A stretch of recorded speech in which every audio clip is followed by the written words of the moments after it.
The Dallas Cowboys set to franchise Dak Prescott. Do I love, like, or hate that move? Plus Tom Brady and the New England Patriots. Some interesting updates there. Is he actually going to be a Patriot next season? Plus in the NBA, Steve Mills and the Knicks split apart. And the LA Lakers considering trading Kyle Kuzma? Is that the smart move?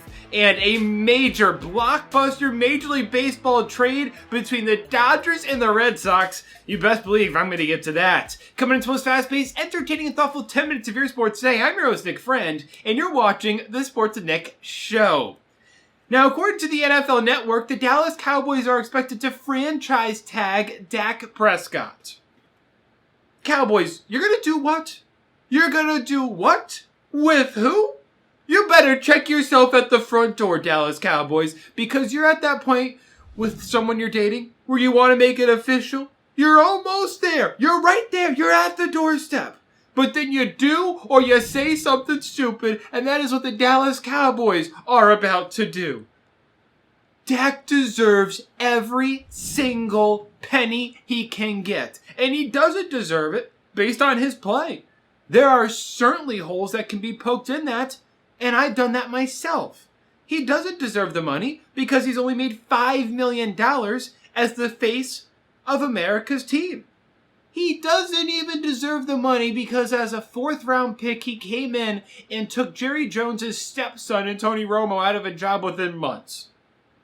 He doesn't deserve the money for any of those reasons. He deserves the money because he has all the leverage and the Cowboys have none. The Cowboys have put all their eggs in the Dak Prescott basket.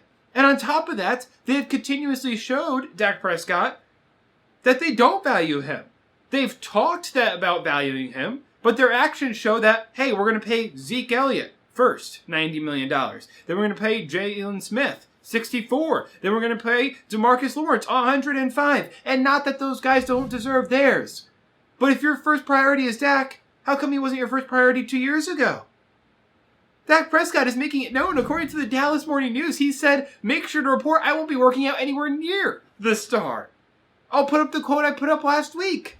This is a man who's annoyed, and he should be. So Cowboys, if you're talking the talk, why aren't you walking the walk? Is there something we don't know? Or are you just making an inept decision? Time will tell. Now in New England, the Patriots reportedly are willing to pay Tom Brady up to $30 million per season, that according to the NFL Network. Are they? Are they? Are we sure? And listen, this is nothing against Ann Rappaport who reported this. Ann Rappaport has continuously been one of the most accurate NFL reporters out there. But let's just be clear about how off-brand this would be for the New England Patriots. They have never paid Tom Brady more than $23 million per year. 23. And now all of a sudden, when he is clearly at least starting to decline, even the most severe Patriots fans can admit that, they're going to pay him $23 million a year now? And what makes this so hard is it contradicts Brady's other wish. According to this report, he wants to be paid like, he's actually a very good quarterback, and he also wants offensive talent around him. If the Patriots pay Tom Brady around $30 million a year, and then they also pay Stephon Gilmore the Defensive Player of the Year, the cap hit that he's projected to have next year at 19, then they're using 25% of their cap on 2 guys. And then they're going to be forced, because they don't have the money, to try and build and get these offensive guys now through the draft. Or through other means. And I'm going to say something that's really not all that hot of a take based on his most recent track history. Should Brady really trust Bill to do that?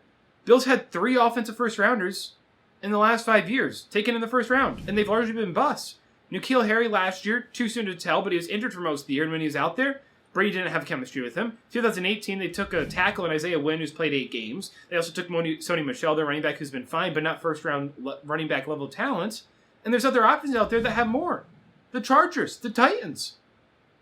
The question is, does he want to go back just because of loyalty? Because I'm increasingly believing that other than loyalty, there might not be a reason to go back. Now, in the NBA, the Knicks and President Steve Mills have parted ways. And I'm not a Knicks fan, but let me speak on behalf of Knicks fans, or 2 Knicks fans maybe is the better way to say that. About damn time. Listen, we all know how awful he's been. He got there in June or July of 2017. Since then, they've gone 61 and 154. He traded a unicorn for a bunch of miniature-sized ponies. He promised Kevin Durant this offseason and instead got Julius Randle and Marcus Morris. And oh yeah, by the way, simultaneously allowed Kevin Durant to go to a cross-city team.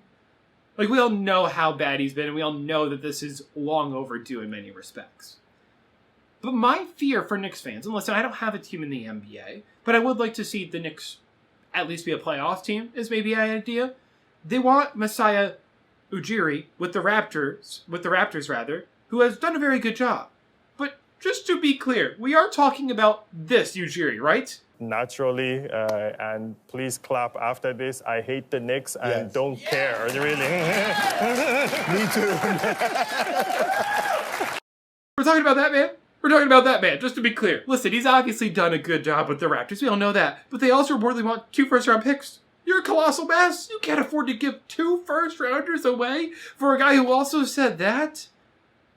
Pick the right next guy. Give him control for the next 2 to 3 years because you have a long way to go, Knicks fans. A long way to go. Now, the Lakers are reportedly trying to trade, or at least open to trading, Kyle Kuzma. And I am reluctant but not completely opposed to this, and allow me to explain. First and foremost, the bread and butter of the whole NBA, but especially the Lakers, is the pick and roll, because even though they haven't really used it yet this regular season, at least a lot compared to other NBA teams, they could have one of the best pick and rolls of all time in the postseason based on Anthony Davis and LeBron James. And Kyle Kuzma isn't a great pick and roll player. The stats show that the eyeball test shows that.